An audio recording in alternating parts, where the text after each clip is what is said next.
Hello students, कैसे हैं आप लोग। मेरा नाम है मनीष सिंह और आज हम लोग कुछ एमसीक्यूज करेंगे। ठीक है, हम लोग का चैप्टर 1 चल रहा है थ्योरेटिकल फ्रेमवर्क, जिसमें हम लोग unit 1 meaning and scope of accounting का कुछ एमसीक्यूज करेंगे। ठीक है, तो आई एम श्योर कि आप सभी टेक्स्ट बुक पढ़ चुके हैं। ठीक है, ये जो चैप्टर है एकदम से बेसिक कॉन्सेप्ट पे है। तो इस टेक्स्ट बुक के आधार पर हम लोग आज क्या करेंगे, कुछ एमसीक्यूज करेंगे। ठीक है, तो क्वेश्चन नंबर 1 है, एक बार क्वेश्चन सभी अच्छे से पढ़ लो।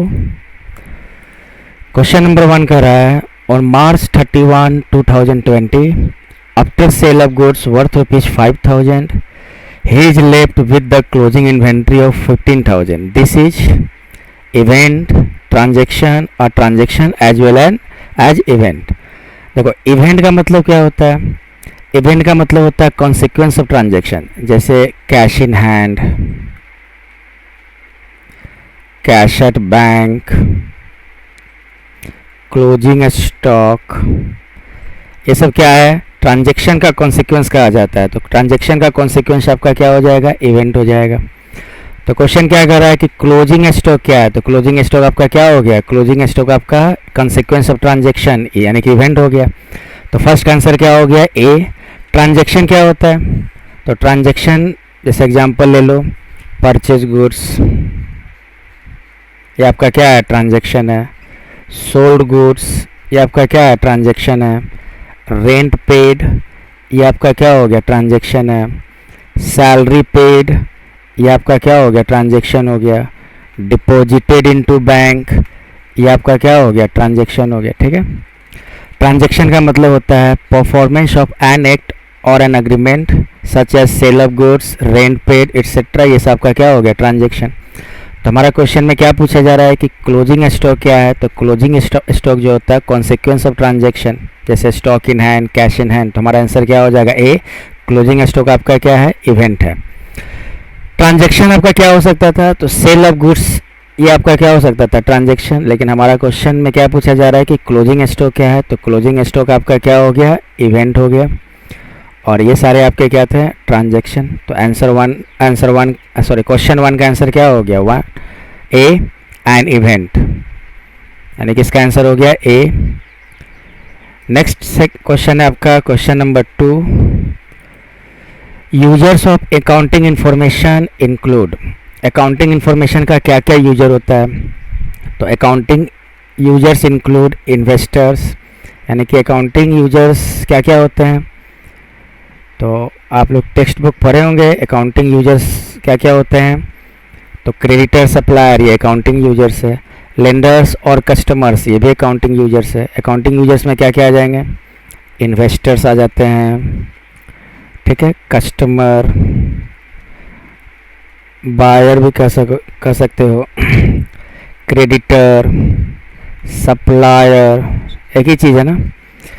उसके बाद हो गया लेंडर, ठीक है, गवर्नमेंट, पब्लिक, मैनेजमेंट, ये सब अकाउंटिंग इंफॉर्मेशंस के यूजर्स होते हैं। तो हमारा क्वेश्चन क्या कर रहा है, users of accounting information include, तो क्रेडिटर आपका क्या है, अकाउंटिंग इंफॉर्मेशन का यूजर है। लेंडर और कस्टमर भी अकाउंटिंग इंफॉर्मेशन का यूजर है। तो आंसर क्या हो जाएगा, बोथ ए एंड बी। तो क्वेश्चन नंबर 2 का आंसर क्या हो गया, C. Users of accounting information include both A and B. Next question है क्वेश्चन नंबर 3। क्वेश्चन नंबर 3 कह रहा है, which of following is not a sub field of accounting. सब फील्ड कर लो या अकाउंटिंग का टाइप्स कर लो, टाइप्स ऑफ अकाउंटिंग। तो जनरली अकाउंटिंग जो होता है ना 5 टाइप में होते हैं, क्या क्या, एक होता है फाइनेंशियल अकाउंटिंग, ठीक है। फाइनेंशियल अकाउंटिंग, अकाउंटिंग का क्या होता है, ओरिजिनल फॉर्म होता है। सेकंड हो गया मैनेजमेंट अकाउंटिंग, ठीक है। फाइनेंशियल अकाउंटिंग जो होता है एक्सटर्नल रिपोर्टिंग पर्पस से बनाया जाता है, एक्सटर्नल रिपोर्टिंग पर्पस से बनाया जाता है। अब मैनेजमेंट अकाउंटिंग क्या हो गया, इंटरनल रिपोर्टिंग पर्पस से बनाया जाता है, ठीक है। इसे पढ़ना है आगे आप लोगों को। थर्ड है कॉस्ट अकाउंटिंग, फोर्थ टाइप होता है social responsibility accounting, social responsibility accounting. और फिफ्थ हो गया आपका ह्यूमन रिसोर्स अकाउंटिंग। तो अकाउंटिंग का कितना सब फील्ड होता है, तो कहेंगे 5 सब फील्ड होते हैं, financial accounting, management accounting, cost accounting, social responsibility accounting और ह्यूमन रिसोर्स अकाउंटिंग। तो इनमें से अकाउंटिंग का सब फील्ड कौन सा नहीं है? मैनेजमेंट अकाउंटिंग क्या हो गया? अकाउंटिंग का सब फील्ड हो गया। कॉस्ट अकाउंटिंग पे अकाउंटिंग का क्या हो गया? सब फील्ड हो गया। तो बुक कीपिंग आपका अकाउंटिंग का सब फील्ड नहीं है। तो क्वेश्चन नंबर 3 का आंसर क्या हो गया? A, book keeping is not a sub field of accounting. Question number 3 answer A, book keeping. Next question है question number 4। Purpose of an accounting system include all the following except. Accounting system का purpose, except का मतलब क्या इसमें से नहीं है? Accounting system का पर्पस, पहले पता करो कि अकाउंटिंग सिस्टम का पर्पस क्या होता है। तो देखो, first, interpret and record the effect of business transaction. ठीक है, ये अकाउंटिंग सिस्टम का क्या हो गया? पर्पस हो गया। अकाउंटिंग सिस्टम क्यों बनाए जाते हैं? तो क्या करता है? बिजनेस ट्रांजैक्शन को इंटरप्रेट करना, बिजनेस ट्रांजैक्शन के इफेक्ट को क्या करना? रिकॉर्ड करना। ठीक है, तो बिजनेस ट्रांजैक्शन का इंटरप्रेटिंग और बिजनेस ट्रांजैक्शन का रिकॉर्डिंग, ये सब का किसमें क्या कहलाता है? अकाउंटिंग सिस्टम का पर्पस होगा। तो कुछ ये क्या कहते हैं? ए क्या है? Interpret and record effect of business transaction, ये अकाउंटिंग सिस्टम का पर्पस है। सेकेंड है classify the effects of transactions to facilitate the preparation of report. ठीक है, ये भी अकाउंटिंग सिस्टम का पर्पस हो गया। अकाउंटिंग सिस्टम का पर्पस क्या होता है? तो क्या करता है? ये ट्रांजैक्शन को क्लासिफाई करता है जिसके आधार पर रिपोर्ट बना सके, ये भी अकाउंटिंग सिस्टम का पर्पस है। तो सी क्या है? Dictate the specific type of business enterprise transaction that the enterprise में एंगेज इन। डिक्टेट करना अकाउंटिंग का पर्पस नहीं हो सकता। ठीक है, ये अकाउंटिंग के लिए सूटेबल नहीं है। तो डिक्टेट आपका अकाउंटिंग के लिए सूटेबल वर्ड नहीं है, तो ये अकाउंटिंग सिस्टम का पर्पस नहीं होगा। तो क्वेश्चन क्या कर रहा है? क्वेश्चन कह रहा है कि purpose of an accounting system include all the following accept. इनमें से अकाउंटिंग सिस्टम का पर्पस है एक को छोड़कर। तो किसको छोड़कर? सी को छोड़कर। अकाउंटिंग सिस्टम का पर्पस डिक्टेट करना नहीं होता है। तो 4 नंबर का आंसर क्या हो गया? C, dictate the specific types of business enterprise transactions that the enterprises में एंगेज इन। यानी कि अकाउंटिंग सिस्टम का पर्पस डिक्टेट करना नहीं होता। ठीक है, आप लोग टेक्स्ट बुक पर हो, ठीक है, तो सारे क्वेश्चन आसान लगने लगेंगे। नेक्स्ट है क्वेश्चन नंबर 5। क्वेश्चन नंबर 5 है book keeping is mainly concern with. देखो, बुक कीपिंग जो होता है ना, वो प्राइमरी वर्क में आता है। अब बुक कीपिंग में हम लोग क्या करते हैं? 2 काम करते हैं, एक जर्नल बनाते हैं और एक क्या करते हैं? लेजर बनाते हैं। जर्नल का मतलब क्या होता है? तो इसमें क्रोनोलॉजिकल ऑर्डर में ट्रांजैक्शन को क्या किया जाता है? रिकॉर्ड किया जाता है। और लेजर क्या होता है? तो ट्रांजैक्शन को क्लासिफाइंग करने का काम करता है। तो रिकॉर्डिंग और क्लासिफाइंग ये सब किसका पार्ट है? बुक कीपिंग का। रिकॉर्डिंग में क्या बनाए जाते हैं? जर्नल। और क्लासिफाइंग में क्या बनाए जाते हैं? लेजर। तो book keeping is mainly concern with recording of financial data, ये आंसर होगा। बी आंसर क्यों नहीं होगा? तो बी लिखा है डिजाइनिंग द सिस्टम से रिकॉर्डिंग क्लासिफाइंग। ठीक है, रिकॉर्डिंग क्लासिफाइंग, लेकिन समराइजिंग जो होता है ये बुक कीपिंग का पार्ट नहीं है। समराइजिंग किसका पार्ट हो गया? अकाउंटिंग का पार्ट हो गया। ठीक है, इंटरप्रेटिंग भी किसका पार्ट हो गया? अकाउंटिंग का पार्ट हो गया। ठीक है, तो शुरू का जो 2 काम होता है, जर्नल बनाना, लेजर बनाना, ये बुक कीपिंग में आएगा। और लेजर के बाद का फंक्शन क्या हो जाएगा? जैसे ट्रायल बैलेंस। ठीक है, उसके बाद क्या बनाते हैं? फाइनेंशियल स्टेटमेंट, इसको हम लोग फाइनल अकाउंट भी कहते हैं। ठीक है, तो ये दोनों को हम लोग समराइजिंग भी कह सकते हैं। तो ट्रायल बैलेंस बनाना, फाइनेंशियल स्टेटमेंट बनाना किसका फंक्शन? अकाउंटिंग का। तो इंटरप्रेटिंग करना बुक कीपिंग से रिलेटेड नहीं है, समराइजिंग करना बुक कीपिंग से रिलेटेड नहीं है। क्यों? क्योंकि ये दोनों किससे रिलेटेड हो गया? अकाउंटिंग से। बुक कीपिंग में केवल 2 ही काम किए जाते हैं, रिकॉर्डिंग करना और क्लासिफाइंग करना, मतलब जर्नल बनाना और लेजर बनाना। तो रिकॉर्डिंग ऑफ फाइनेंशियल डेटा आपका किससे रिलेटेड हो गया? बुक कीपिंग से। तो क्वेश्चन नंबर 5 का आंसर क्या हो गया? A, book keeping is mainly concern with recording of financial data. यानी book keeping is mainly concern with recording of financial data. यानी कि इसमें क्या होता है, बुक कीपिंग में रिकॉर्डिंग किया जाता है और क्लासिफाइंग किया जाता है। तो क्वेश्चन नंबर 5 का answer A, recording of financial data. Next question आप लोग देखो, question number 6, all of the following are functions of accounting concept. Accounting except, sorry, तो अकाउंटिंग के क्या क्या फंक्शन होते हैं? तो अकाउंटिंग का फंक्शन होता है मेजरमेंट करना, ठीक है, बहुत सारे फंक्शन होते हैं। अकाउंटिंग का फंक्शन क्या होता है? डिसीजन मेकिंग, ठीक है। अकाउंटिंग का पर्पस क्या होता है? फोरकास्टिंग करना, ठीक है। फोरकास्टिंग यूज किया जाता है बजट बनाने में।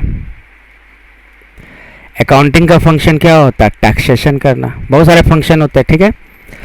तो इनमें से अकाउंटिंग का फंक्शन कौन नहीं एक्सेप्ट? तो डिसीजन मेकिंग क्या हो गया? अकाउंटिंग का फंक्शन है।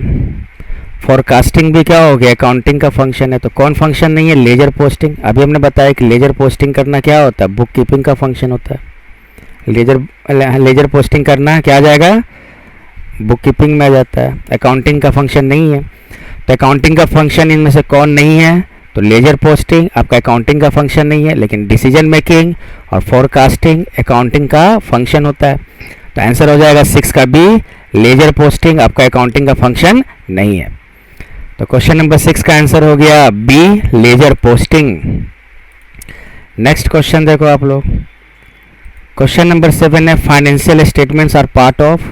अभी हमने बताया कि क्या क्या बनाते हैं, सॉरी पहले बना लो जर्नल, फिर क्या बनाते हैं? लेजर, लेजर के बाद क्या बनाते हैं? ट्रायल बैलेंस, ट्रायल बैलेंस के बाद क्या बनाते हैं? फाइनल अकाउंट, फाइनल अकाउंट को क्या कहा जाता है? फाइनेंशियल स्टेटमेंट भी कहा जाता है। तो जर्नल और लेजर ये दोनों किसका पार्ट है? बुक कीपिंग का, ठीक है। और ट्रायल बैलेंस और फाइनेंशियल स्टेटमेंट किसका पार्ट है? अकाउंटिंग का, ठीक है। अकाउंटिंग को हम फाइनेंशियल अकाउंटिंग कहते हैं, अकाउंटिंग को फाइनेंशियल अकाउंटिंग भी कहा जाता है, ठीक है। तो financial statement are part of, financial statement यानी फाइनल अकाउंट किसका पार्ट है? आपका अकाउंटिंग का। तो आंसर क्या हो गया? 7 का A. Financial statement are part of book keeping, ये गलत होगा। बुक कीपिंग में आपका दो ही चीज़ आते हैं, जर्नल और लेजर। फाइनेंशियल स्टेटमेंट कौन सा किस में बनाए जाते हैं? अकाउंटिंग में। तो financial statement is a part of accounting, हमारा आंसर क्या होगा? ए, ठीक है। Financial statements are part of accounting और फाइनेंशियल अकाउंटिंग। तो क्वेश्चन नंबर 7 का आंसर क्या हो गया? ए। नेक्स्ट है आपका क्वेश्चन नंबर 8। क्वेश्चन नंबर 8 कर रहा financial position of the business is ascertain on the basis of. किसी बिजनेस का फाइनेंशियल पोजीशन किस बेस पर निकाल सकते हैं? तो देखो पहले तो जानो फाइनेंशियल स्टेटमेंट। फाइनेंशियल स्टेटमेंट को हम लोग क्या कहते हैं? फाइनल अकाउंट भी कहते हैं। और फाइनेंशियल स्टेटमेंट में दो चीज़ बनाए जाते हैं, दो स्टेटमेंट बनाए जाते हैं, एक इनकम स्टेटमेंट और एक बनाया जाता है बैलेंस शीट। इनकम स्टेटमेंट से हम क्या पता करते हैं? तो बिजनेस का प्रॉफिट या लॉस, यानी कि बिजनेस का क्या रिजल्ट है, ठीक है। ये क्या कहता है? ऑपरेटिंग रिजल्ट को बताता है। अब बैलेंस शीट क्या बताता है? तो बिजनेस के फाइनेंशियल पोजीशन को बताता है। फाइनेंशियल पोजीशन का मतलब कि बिजनेस के पास क्या एसेट्स है, ठीक है ना, बिजनेस के पास क्या लायबिलिटीज है, इसको हम लोग क्या कहते हैं? फाइनेंशियल पोजीशन, ठीक है। तो बैलेंस शीट क्या शो करता है? फाइनेंशियल पोजीशन, यानी किसी बिजनेस का फाइनेंशियल पोजीशन हम किसके आधार पर पता कर सकते हैं? बैलेंस शीट के आधार पर। तो financial position of the business, financial position of the business is ascertain on the basis of balance sheet. तो ये क्वेश्चन नंबर 8 का आंसर क्या हो गया? सी। इनकम स्टेटमेंट में हम क्या निकालते हैं? प्रॉफिट एंड लॉस, ठीक है, या बिजनेस का रिजल्ट, ठीक है ना। तो हमारा क्वेश्चन नंबर 8 का आंसर क्या हो गया? C. Financial position of the business is ascertain on the basis of balance sheet, ठीक है। फर्स्ट क्यों नहीं होगा आंसर? तो record paper on the book keeping. Financial position आपका किसके अंदर में आता है? फाइनेंशियल स्टेटमेंट का पार्ट है। तो फाइनेंशियल स्टेटमेंट किसके अंदर में आ जाता है? अकाउंटिंग के अंदर में आ जाता है, यानी कि अकाउंटिंग का पार्ट हो गया ये। अब बुक कीपिंग हम लोग क्या करते हैं? दो चीज़ बनाते हैं, जर्नल और लेजर। तो बुक कीपिंग के अंदर रिकॉर्डिंग करना, ये फाइनेंशियल पोजीशन आपका नहीं हो सकता, क्योंकि फाइनेंशियल पोजीशन किस बेस पे बनाते हैं? बैलेंस शीट के आधार पर। अब बैलेंस शीट किस में आता है? फाइनेंशियल स्टेटमेंट में। अब फाइनेंशियल स्टेटमेंट किसका पार्ट है? अकाउंटिंग का। तो ये आपका बुक कीपिंग का पार्ट हो गया। तो इसमें फाइनेंशियल पोजीशन हम नहीं पता करते हैं इसमें, क्योंकि फाइनेंशियल स्टेटमेंट हम इसमें नहीं बनाते हैं। ट्रायल बैलेंस क्या होता है? तो ट्रायल बैलेंस अर्थमेटिकली एक्यूरेसी को चेक करने के लिए बनाते हैं, अर्थमेटिकल एक्यूरेसी को चेक करने के लिए बनाया जाता है। ट्रायल बैलेंस बनाते हैं, जैसे हम लोग जर्नल बनाए, लेजर बनाए, ठीक है ना, ये सही बना है गलत बना है, इसका हम पता कैसे करते हैं? ट्रायल बैलेंस से चेक करते हैं। तो ट्रायल बैलेंस अर्थमेटिकल एक्यूरेसी को चेक करने के लिए बनाया जाता है, तो ये भी आंसर नहीं होगा। तो क्वेश्चन नंबर 8 का आंसर क्या हो गया? C, financial position of the business is ascertain on the basis of balance sheet. Question number 8 answer C. Next question है आपका क्वेश्चन नंबर 9। क्वेश्चन नंबर 9 कर रहा है, सिंपल सा है, on January 1 Sohan paid rent of 5000, this can be classified as, क्या हो सकता है? इवेंट। इवेंट का मतलब कॉन्सिक्वेंस ऑफ ट्रांजेक्शन, जैसे cash in hand, cash at bank, closing stock, ये सब क्या इवेंट है। तो क्वेश्चन क्या करा? सोहन पेड रेंट, वो इसमें तो है नहीं, तो ये इवेंट नहीं होगा, आंसर 9 का ये नहीं हो सकता। बी देखो क्या है? ट्रांजेक्शन। तो ट्रांजेक्शन का मतलब परफॉर्मेंस ऑफ एन एक्ट, जैसे कि डिपॉजिटेड इनटू बैंक, ठीक है, purchase goods, purchased goods, sold goods, rent paid, salary paid, ठीक है, विड्रू फ्रॉम बैंक, ये सब क्या हो गया? बिजनेस का ट्रांजेक्शन होता है। तो सोहन पेड रेंट क्लियरली दिख रहा है क्या? ये ट्रांजेक्शन। तो क्वेश्चन नंबर 9 का आंसर क्या हो गया? B, transaction. तो on January 1 Sohan paid rent of 5000, this can be classified as a transaction. तो क्वेश्चन नंबर 9 का answer B, a transaction. 10 number देखो क्या कर रहा है? तो 10 नंबर है तुम्हारा, financial statement do not consider. देखो फाइनेंशियल स्टेटमेंट में हम लोग क्या क्या बनाते हैं? तो दो चीज़ बनाते हैं, एक इनकम स्टेटमेंट, ठीक है, मान लो जैसे इसमें हम प्रॉफिट एंड लॉस अकाउंट बनाए, तो हम जैसे क्या क्या लिखते हैं? ग्रॉस प्रॉफिट लिख दिया 10,000, सैलरी लिख दिया हम कितना 2000, रेंट लिख दिया मान लो 1000, डिप्रिसिएशन दे दिया मान लो कितना 1000। तो ये आप टोटल करो, इसका 10,000 हो गया। हम क्या निकालते हैं प्रॉफिट एंड लॉस में? Net profit. तो नेट प्रॉफिट हमारा क्या आ जाएगा? तो 6000। अब बताओ इनकम स्टेटमेंट में हम क्या दिखाएं? ये जो आइटम्स दिखाए हैं इसका मेजरमेंट किस में हो रहा है? मनी में हो रहा है कि नहीं? मॉनेटरी टर्म्स में हो रहा है कि नहीं हो रहा है? 2000 क्या है? मॉनेटरी टर्म्स है। 1000 क्या है? तो कह सकते हैं कि सैलरी का एक्सप्रेशन किस में हो रहा है? मॉनेटरी टर्म में। रेंट का एक्सप्रेशन किस में हो रहा है? मॉनेटरी टर्म में। ग्रॉस प्रॉफिट का एक्सप्रेशन किस में हो रहा है? मॉनेटरी टर्म में। तो फाइनेंशियल स्टेटमेंट में कौन सा आइटम को दिखाते हैं? तो कहेंगे वैसे आइटम को फाइनेंशियल स्टेटमेंट में दिखाया जाता है जिसको हम मॉनेटरी टर्म्स में रखते हैं या मॉनेटरी टर्म में एक्सप्रेस कर सकते हैं, ठीक है। उसी तरह एक बैलेंस शीट बनाते हैं, मान लो बैलेंस शीट में मान लो एसेट्स में दिखा दिए फर्नीचर 10,000, मशीनरी 20,000, मान लो कैपिटल दिखा दिए कितना 10,000। तो बैलेंस शीट में भी हम क्या कर रहे हैं कि जो भी आइटम्स बैलेंस शीट में दिखा रहे हैं उसको हम किस में एक्सप्रेस कर रहे हैं? मॉनेटरी टर्म्स में। किस में एक्सप्रेस हो रहा है? मॉनेटरी टर्म्स में। तो फाइनेंशियल स्टेटमेंट में वो सारे आइटम्स दिखाए जाते हैं जिनका एक्सप्रेशन किस में हो? मॉनेटरी टर्म्स में हो। जिनका एक्सप्रेशन किस में हो? मॉनेटरी टर्म्स में, जो मुद्रा में व्यक्त किया जा रहा हो, ठीक है, सिंपल सा। तो जो मॉनेटरी टर्म में एक्सप्रेस है उसको हम लोग फाइनेंशियल स्टेटमेंट दिखाते हैं। तो financial statement do not consider, यानी फाइनेंशियल स्टेटमेंट में क्या नहीं कंसीडर होता, क्या नहीं दिखाया जाते हैं? तो जो नॉन मॉनेटरी होगा, यानी कि assets and liabilities express in non monetary term या फाइनेंशियल स्टेटमेंट में नहीं दिखाया जाते हैं, लेकिन assets express in monetary terms या फाइनेंशियल स्टेटमेंट में दिखाए जाते हैं। लायबिलिटीज एक्सप्रेस्ड इन मॉनेटरी टर्म्स या फाइनेंशियल स्टेटमेंट दिखाए जाते हैं। तो फाइनेंशियल स्टेटमेंट में क्या नहीं दिखाए जाते हैं? तो कहेंगे एसेट्स और लायबिलिटीज जो नॉन मॉनेटरी टर्म में, नॉन मॉनेटरी टर्म में जो एसेट्स और लायबिलिटीज एक्सप्रेस होता है उसको हम लोग फाइनेंशियल स्टेटमेंट में नहीं दिखाते हैं, ठीक है ना। आप लोग पढ़ोगे आगे मनी मेजरमेंट कॉन्सेप्ट है। कौन सा कॉन्सेप्ट है? Money measurement concept. इस कॉन्सेप्ट के अकॉर्डिंग क्या कहा गया है कि अगर वह ट्रांजैक्शन जिसको हम मनी में एक्सप्रेस कर सकते हैं उसी ट्रांजैक्शन को अकाउंट्स बुक में रिकॉर्ड किया जाता है। मनी मेजरमेंट कॉन्सेप्ट क्या कहता है? तो मनी मेजरमेंट कॉन्सेप्ट कहता है कि हम वैसे ही ट्रांजैक्शन को अकाउंट्स बुक में रिकॉर्ड करेंगे जिसका मेजरमेंट मॉनेटरी टर्म्स में हो, जिसका एक्सप्रेशन मॉनेटरी टर्म्स में हो। ठीक है, जैसे एग्जांपल ले लो, एक एग्जांपल सिंपल सा, पेड सैलरी 1000, तो कह सकते हैं कि ये आपका क्या है, ये जो ट्रांजैक्शन है किस में एक्सप्रेस हो रहा है, मॉनेटरी टर्म में, तो इस ट्रांजैक्शन के अकाउंट्स बुक में रिकॉर्ड किया जा सकता है। लेकिन मान लो जैसे कभी कभी होता है डोनेट 1 यूनिट ऑफ ब्लड, ठीक है, ब्लड का 1 यूनिट क्या किया गया, डोनेट किया गया, तो ये यूनिट है, यानी कि यहाँ एक्सप्रेशन मॉनेटरी टर्म्स में नहीं हो रहा है, तो इसको हम लोग अकाउंट्स बुक में रिकॉर्ड नहीं करेंगे। तो अकाउंट्स बुक में हम कौन सा ट्रांजैक्शन को रिकॉर्ड करते हैं, तो अकाउंट्स बुक में हम वैसे ट्रांजैक्शंस को रिकॉर्ड करते हैं जो मॉनेटरी टर्म्स में हो। तो इसी को कहा गया मनी मेजरमेंट कॉन्सेप्ट, ये हम लोग नेक्स्ट यूनिट में पढ़ेंगे। तो क्वेश्चन नंबर 10 क्या है कि financial statement do not consider, तो financial statement do not consider assets and liabilities expressed in non monetary terms. ठीक है, तो आप लोग क्या करो, टेक्स्ट बुक अच्छे से पढ़ो। ठीक है, कुछ नहीं है, चैप्टर आपका 1 है थ्योरेटिकल फ्रेमवर्क, जिसमें यूनिट 1 है meaning and scope of accounting, पूरी तरह से थ्योरेटिकल चैप्टर है।